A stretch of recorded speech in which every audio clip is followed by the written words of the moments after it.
अस्सलाम वालेकुम मेरे प्यारे प्यारे व्यूवर्स को मेरा प्यार भरा सलाम। मैं हूँ हफ्ता फरीद और आप देख रहे हैं मेरा यूट्यूब चैनल हफ्ता फरीद कुकिंग। उम्मीद करती हूँ आप सब खैरियत से होंगी, खुशपाच होंगी। आज मैं आप सबके लिए कटोरी की स्पेशल रेसिपी लेकर हाजिर हुई हूँ। बहुत ही आसान सी रेसिपी, बहुत ही यूनिक सी ये रेसिपी है। इसके अंदर कौन कौन सी चटनियों का इस्तेमाल होता है, कौन से मसालों का इस्तेमाल होता है, चना चाट की स्टफिंग कैसे रेडी करते हैं, इन डिटेल सारी चीज़ें इस रेसिपी में आपको बताऊंगी। तो आपने कोई पण स्किप नहीं करना। तो चलिए रेसिपी बनाना शुरू करते हैं। सबसे पहले बिस्मिल्लाहिर्रहमानिर्रहीम, 1 कप हम मैदा शामिल करेंगे। मैदा को शामिल करने से पहले छान लीजिएगा। 1/4 चम्मच नमक शामिल करेंगे और 1 चम्मच भरकर हम कॉर्नफ्लोर शामिल करेंगे। अब आपने हस्बे ज़रूरत पानी शामिल करना है और अच्छे से मिक्सिंग कर लेनी है। और ध्यान रखिएगा कि जो गुठलियाँ हैं वो ना बने। और एक आपने मिक्सचर सा रेडी कर लेना है, ना ही ज़्यादा थिक हो और ना ही ज़्यादा थीन हो। ये देखिए अच्छे से मैंने मिक्सिंग कर ली है और इसकी आप कंडीशन देख लें। बस यही कंडीशन होनी चाहिए आपके मिक्सचर की भी। चलें जी, अब हम कवर करके रख देते हैं। तो दूसरी तरफ हम चटनी रेडी कर लेते हैं। तो उसके लिए जूसर जग लेंगे।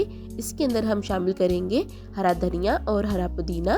ये आप शामिल कर लीजिएगा हस्बे ज़रूरत।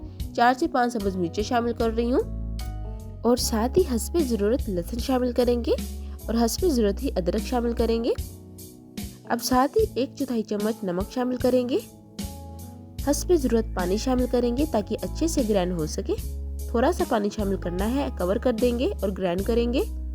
तो देखिए बहुत ही अच्छे से हमारी जो हरी चटनी की रेसिपी है तैयार हो चुकी है। मैंने अच्छे से ग्राइंड कर लिया है। अब इस पॉइंट पर आप स्टोर कर सकते हैं और 1 वीक के लिए आप यूज़ कर सकते हैं। बहुत ही आसान सी ये रेसिपी है।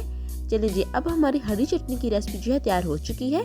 अब इमली की चटनी कैसे रेडी करते हैं, तो उसके लिए ये मैंने 1 पाव के करीब इमली जो है उसको भिगो कर रख दिया था। तकरीबन आधा घंटा हो गया है।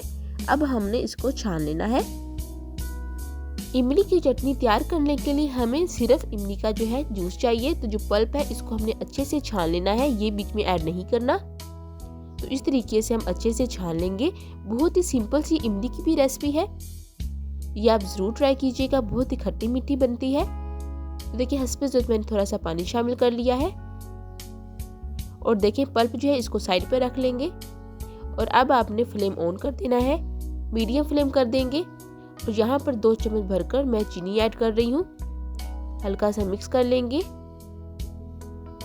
बस 2-3 मसाले इसके अंदर शामिल करेंगे और बहुत ही परफेक्ट हमारी इमली की चटनी जो है वो रेडी हो जाएगी। अब 1/4 चम्मच हम काला नमक शामिल करेंगे। हल्का सा मिक्स कर लेते हैं और अब इसको 1 बॉईल आने देते हैं। ये देखिए एक जो बॉईल है वो आ गया है, अच्छे से गर्म हो गया है पानी। दूसरी तरफ हम 2 चम्मच कॉर्नफ्लोर लेंगे और इसके अंदर हस्बे ज़रूरत पानी शामिल करेंगे और अच्छे से मिक्सिंग कर लेंगे इसकी।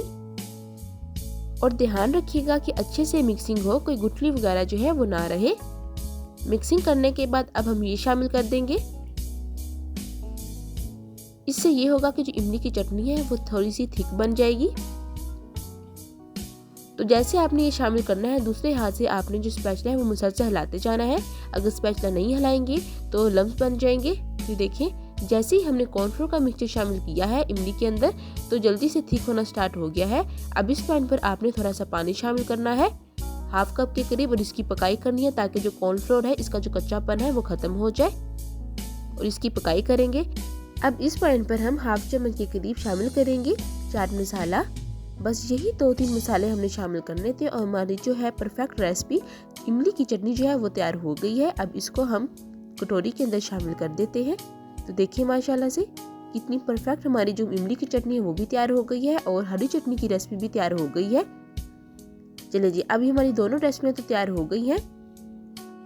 अब हम कटोरियाँ बना लेते हैं। तो उसके लिए एक कढ़ाई में ऑयल गरम करेंगे। ऑयल का जो टेम्परेचर है वो बहुत हाई होना चाहिए। और ये मेरे पास बर्तन है, आप इसकी जगह कटोरी भी ले सकते हैं, गोल कटोरी होनी चाहिए वो।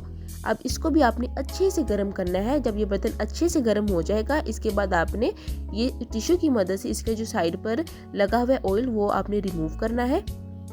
और उसके बाद जो हमने मिक्सचर बनाया है ना मैदे का, उसके अंदर आपने अच्छे से डिप कर देना है ताकि चारों तरफ से वो मिक्सचर है वो लग जाए बर्तन के साथ। अगर ऑयल लगा रहेगा और आप टिश्यू से रिमूव नहीं करेंगे तो मिक्सचर जो है वो नहीं लगेगा बर्तन के साथ। और अब आपने इस तरीके से ऑयल के अंदर शामिल करना है। और इस बात का ध्यान रखिएगा कि जो ऑयल का टेम्परेचर है बहुत हाई हो। अगर ऑयल का टेम्परेचर हाई नहीं है या फिर बर्तन ठंडा है तो ये जो है ना आसानी के साथ कटोरी नहीं निकलेगी, बल्कि बर्तन के साथ चिपक जाएगी। अब दोबारा से हम वही प्रोसीजर जो है यूज़ करेंगे और इस तरीके से पकाई करेंगे। शुरू में जो देखें बबल्स हैं कितने हाई टेम्परेचर पे, और जब ये कुक हो जाएगा बबल्स बनना ख़त्म हो जाएंगे, ये देख सकते हैं आप। और बहुत ही आसानी के साथ आप निकाल सकते हैं कटोरी को, या फिर नाइफ की मदद से इस तरीके से अलग कर सकते हैं। बहुत ही सिंपल सी रेसिपी है। बस ऑयल अच्छे से गर्म होना चाहिए और बर्तन अच्छे से गर्म होना चाहिए, तो आपकी जो कटोरियाँ हैं वो अच्छे से बन जाएंगी। तो ये देखें आप इतना सा कलर दे सकते हैं। तो देखिए सारी जो कटोरियाँ हैं वो रेडी हो गई हैं। ये देखिए माशाल्लाह से बहुत ही क्रिस्पी ये कटोरियाँ बनी हैं।